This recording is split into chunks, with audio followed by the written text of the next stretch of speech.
The water reached Lena's knees as she waded through the ancient tunnel, her helmet lamp cutting through the murky darkness.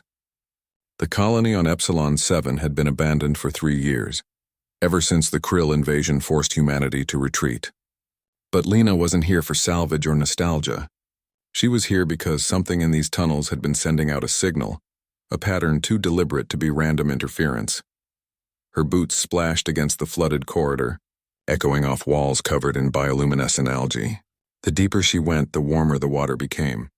Steam rose in thin wisps, and Lena's scanner began picking up massive heat signatures ahead. Then she saw it. The creature blocked the entire tunnel. Its body coiled like a serpent around something Lena couldn't quite make out. Scales the color of deep space, black with flecks that shimmered like distant stars, covered its massive form. Wings, tattered and scarred, were folded against its sides. Its head was enormous, crowned with crystalline horns that pulsed with a faint purple light. A dragon. An alien dragon. Lena froze, her hand instinctively moving to the plasma pistol at her hip. But she didn't draw it. The creature's eyes, 6 of them arranged in pairs along its elongated skull, were fixed on her. They glowed with an intelligence that made her breath catch. Human. The creature spoke, its voice resonating through the water and into Lena's very bones. It wasn't speaking English or any human language, yet somehow she understood. You should not be here. I could say the same about you, Lena replied, keeping her voice steady. This was a human colony. What are you doing here? The dragon, because what else could she call it, shifted slightly, and Lena saw what it had been coiling around. Her heart stopped. Cryopods. Dozens of them stacked against the tunnel walls and covered in the dragon's protective embrace. Through the frosted glass she could see faces. Human faces. Children.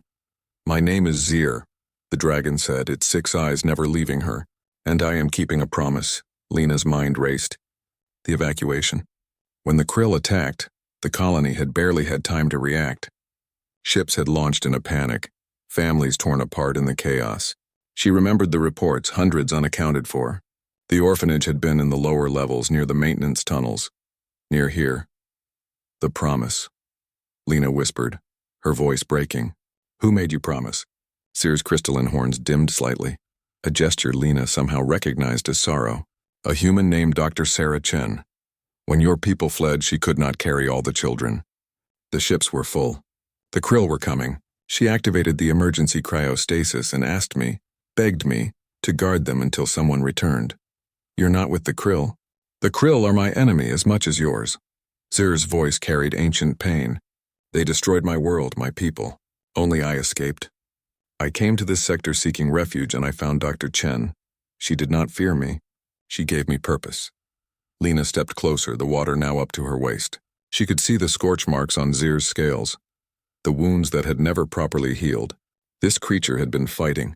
For 3 years, alone in these flooded tunnels, it had been fighting to protect human children. Why? Lena asked, tears beginning to stream down her cheeks. Why would you do this? You could have left. You could have saved yourself. Zir's 6 eyes blinked in sequence, a gesture almost like a human nod. Because Dr. Chen showed me something I thought I had lost when my world burned. She showed me that honor still exists in this universe, that not all species are consumed by conquest and hatred. These children are innocent. They deserve a future. Lena's legs gave out and she sank into the water, sobs racking her body. All this time, humanity had written off the colony. They'd assumed everyone left behind was dead. They'd mourned and moved on, too busy fighting the Krill to mount a rescue operation for a place they believed was lost. But Zir hadn't moved on. This alien dragon, this last survivor of a dead world, had kept faith when humanity itself had given up. I'm sorry, Lena managed through her tears. I'm so sorry it took us this long. I'm sorry you've been alone. I am not alone, Zir said gently, his massive head lowering until it was level with Lena. I have 47 children depending on me. I have Dr. Chen's memory. And now I have you. Lena wiped her eyes and stood, determination replacing despair.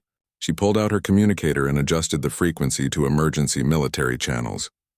Lena Torres to Colonial Fleet Command. I've located survivors from Epsilon 7. I repeat, we have survivors. 47 children in cryostasis and one very special guardian. As she waited for the response, Lena looked at Zir, really looked at him. This being had given 3 years of his life, had fought and bled and suffered in darkness, all to keep a promise to a dead woman. All to protect children that weren't even his species. Zir, she said softly, when we get these kids out of here, you're coming with us. No arguments. Humanity owes you a debt we can never repay. But we're damn well going to try. The dragon's crystalline horns blazed bright. And for the first time, Lena heard something she never expected from such a creature. Laughter. Deep and rumbling, it echoed through the tunnels like thunder. I would like that, Lena Torres. I would like that very much. Behind them, the cryopods continued their steady hum. 47 heartbeats waiting to wake up to a universe that had never forgotten them after all. And standing guard as he had for 1,000 days and nights was Zir, the alien dragon who had learned what it truly meant to be human. Sometimes humanity's greatest champions aren't human at all.